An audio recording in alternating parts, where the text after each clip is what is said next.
What's the most expensive thing you've ever bought? A house? A car? Is it a luxury vacation? For me, the most expensive thing I have ever paid for wasn't something I bought with money. It was something I paid for with time. And the scary part, I didn't even realize I was paying for it. For years, I thought I was doing everything right. So I worked hard. I studied hard. I chased opportunities. I chased promotions. I chased salary increases. I thought I was building a successful life. But somewhere along the way, I was spending something much more valuable than money. My health, not just my physical health, my emotional health, and my relationships. And I didn't realize the true cost until the world suddenly slowed down. Hi everyone, it's me again, Jen, and welcome back to Sustainably Ambitious. This is our series called The 17, where we explore all 17 sustainable development goals and connect them to real life, modern adulthood, and the choices we make every day. So last week, we talked about education and some of the life skills many of us were never taught in school. Today, we are talking about SDG 3 or good health and well-being. And nope, hindi to yung all about hospitals, medicine, or getting sick. It's about something much bigger.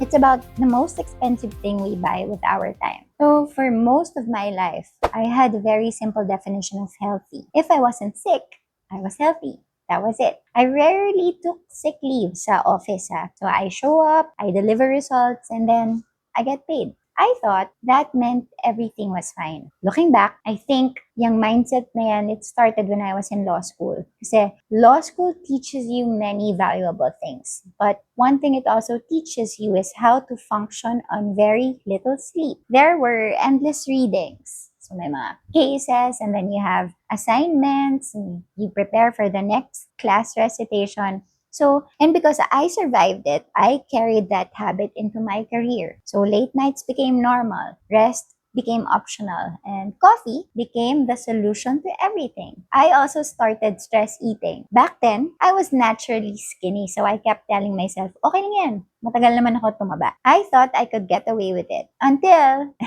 eventually I couldn't. The weight came, the fatigue came, and I remember reaching a point where I felt sleepy all the time. Hindi na siya na-fix, hindi na siya na-remedyohan ng coffee.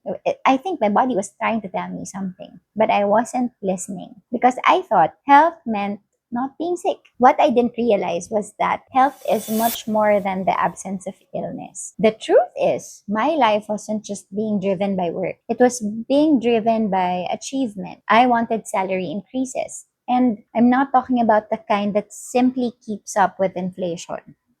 I wanted progress. I wanted growth. I wanted the next level. And every time I achieved something, I would immediately start looking for the next thing, the next promotion, the next opportunity, the next milestone, the next increase. And it's funny because when you're living that way, you think you're moving towards satisfaction. But somehow, satisfaction keeps moving further away. The finish line keeps changing. And because work was always important to me, I found it very difficult to disconnect, even during vacations, even during time off, even when I was physically present somewhere else. Mentally, I was still at work. I also realized I had tendencies to micromanage, not because I wanted control, but because I thought responsibility meant carrying everything by myself. Siyempre, today I know better, but back then, I genuinely thought that was what good leadership looked like. What I didn't realize was that I was constantly withdrawing from my mental and emotional health accounts. And syempre, eventually, every account runs low. And then the pandemic happened. And like many people, I suddenly found myself with something I hadn't had in a very long time. Space. Space to think, space to reflect, space to meet myself. And what I discovered surprised me. One of the biggest lessons the pandemic taught me was this. Work will never choose me the way my family did. And that's not a criticism of work kasi work isn't supposed to love me. Work isn't supposed to prioritize me. Work exists to produce outcomes. That's what it does. But family is different. Family chooses you even when you're not productive, even when you're tired, even when you're not achieving anything. And during that time, another realization hit me. My parents were getting older. While I was busy chasing promotions, goals, and milestones, time was moving forward quietly, constantly, without asking for permission. And suddenly, I started asking myself, what am I actually building all of this for? Because if success costs me the ability to spend meaningful time with the people I love, then what exactly am I winning? That question changed me. This is why I think SDG 3 is one of the most misunderstood goals. When people hear good health and well-being, they usually think about hospitals, doctors, medicine, or disease. But SDG 3 is much more broader than that. The goal recognizes that well-being includes physical health, mental health, emotional health, and social well-being. In other words, health isn't just about how long we live, it's also about how well we live. Physical health matters, mental health matters, emotional health matters, relationships matter. Because a society